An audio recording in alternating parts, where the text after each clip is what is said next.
அனைவருக்கும் மாலை வணக்கம். திரு Ramnath Ji Kovind, Honorable President of India, Thiru M.K. Stalin, Chief Minister of Tamil Nadu, Thiru M. Appavu, Speaker of the Tamil Nadu Legislative Assembly, Thiru K. Pichandi, Deputy Speaker of the Tamil Nadu Legislative Assembly, Thiru Sanjeev Banerjee, Chief Justice of Madras High Court, Ministers, Members of Parliament, Members of the Legislative Assembly, distinguished invitees, ladies and gentlemen.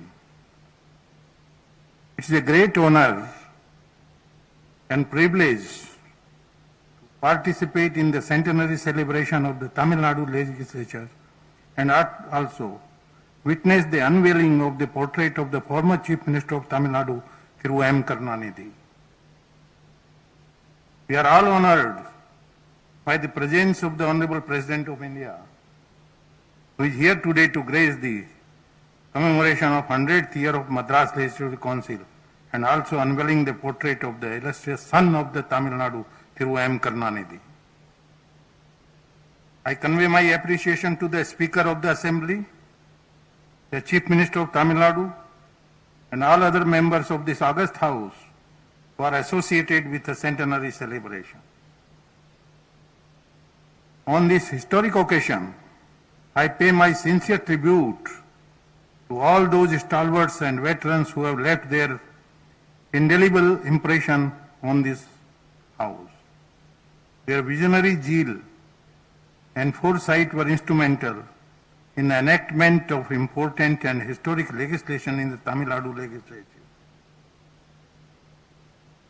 These legislations paved the way for the creation of a progressive state.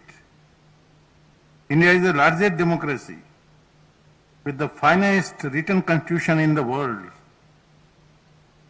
The evolution of the legislature was a slow and steady process, ground and refined through various acts. It has to be noted that the first elected legislature in the state, originally called the Madras Legislative Council, was established in 1921. Thus, this year, 2021, is the centenary year. I must add that the first Legislative Council stood out for its commitment to the upliftment of the disadvantaged section and women in Tamil Nadu. Tamil Nadu legislature has been many legends like Thiru Pangal Raja, Thiru C. Rajagopalachari, Thiru T. Prakasham, Thiru K. Kamraj, Thiru M. Bhaktavasalam, Dr. C. Dr. M. Karunanidhi, Dr. M. G. Ramchandran, Selvi Dr. J. Jayalalitha, and many more. I would like to remember the first woman legislature of modern India, Dr. Muthu Lakshmi Reddy, who joined the Madras Legislative Council in 1927. This was made possible because the first Legislative Council, whose 100th year of formation we commemorate today, voted in favor of the women's suffrage resolution in 1921. Dr. C.N. Annadurai, who was popularly known as Aringar Anna, was an inspiring and path-breaking leader whose oratorical skill and his respect for the three cardinal principles of duty, decorum, and restraint won wide acclaim. Aringar Annadurai was instrumental in getting the name of our state changed from Madras to Tamil Nadu, fulfilling the long cherished aspirations of the people of Tamil Nadu. Tamil Nadu can be truly proud of this galaxy of leaders and legislators who have contributed to the establishment of a strong parliamentary tradition and democratic culture in India through their work in this assembly. The Tamil Nadu Legislative Assembly has a great history being one of the oldest and early legislative houses in the country. Several landmark legislation have been introduced here. They include pioneering schemes in the area of social justice, eradication of untouchability, women and child welfare, education, eradication of poverty, the welfare of the marginalized, including the transgenders, etc. Many of these have been the bedrock of policies and programs in the entire country. I would like to briefly touch upon the greatness of Thiru M. Karunanidhi, also called as Karagnar, and Muttu Arignar, was a versatile leader who held the masses mesmerized by his oratory. For a person to be a Chief Minister of Tamil Nadu for 5 times and to win every election that he fought in his political career is indeed a remarkable achievement.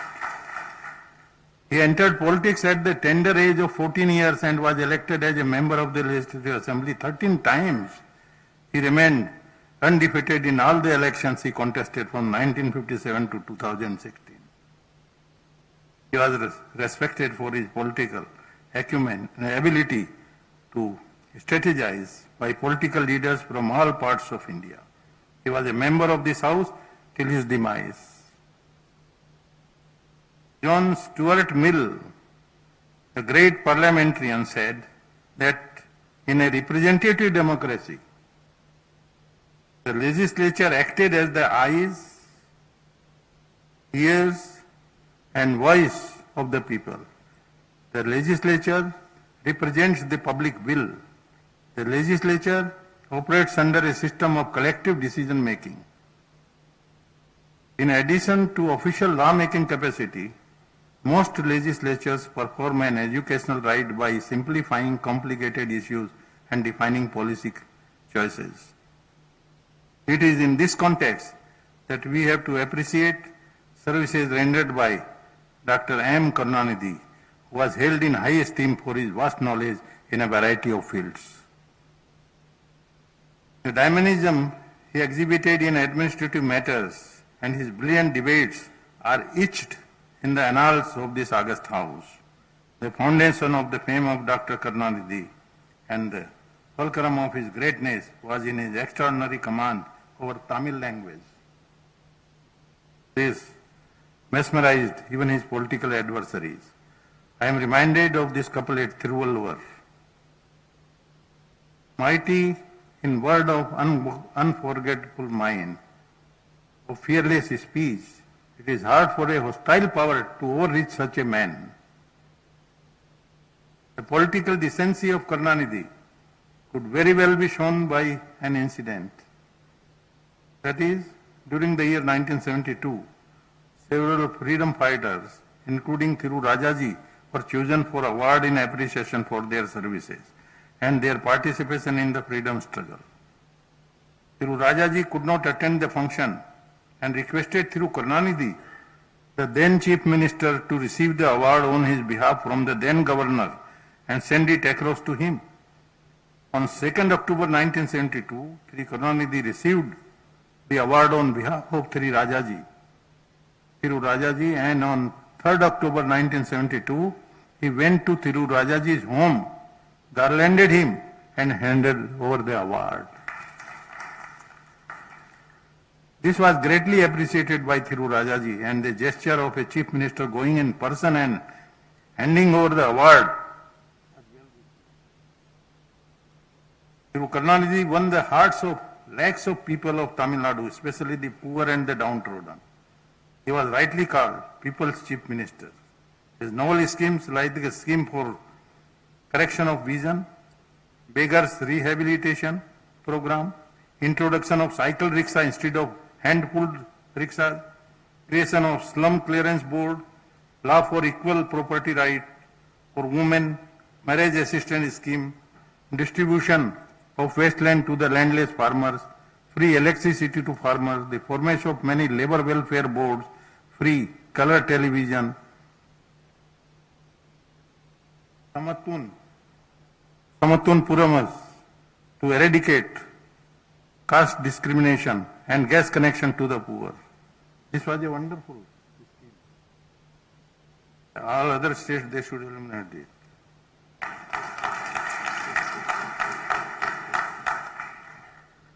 Connection to the poor, rice at subsidized price, speak volumes of his dedicated services for the upliftment of the poor. With a political span covering nearly 7 decades, Karunanidhi was familiar with all the Honorable President of India, all the Honorable Prime Minister of India, and the Chief Minister of various states and heads of various political parties. He stands as a role model for the members of the legislature at all times. I like to remember fondly the meeting between two tall leaders, Honorable Prime Minister of India through Narendra Modi ji and through Karunanidhi ji on 6th November 2017. I accompanied Honorable Prime Minister and met through Karunanidhi ji. It was a wonderful meeting. We also met through Stalin, who received Honorable Prime Minister and was present during the meeting. I think you were in the foreign, no? You came that day. Wonderful. Being a legislator is at once a privilege and an honor, which also bring with it clean rights as well as responsibilities.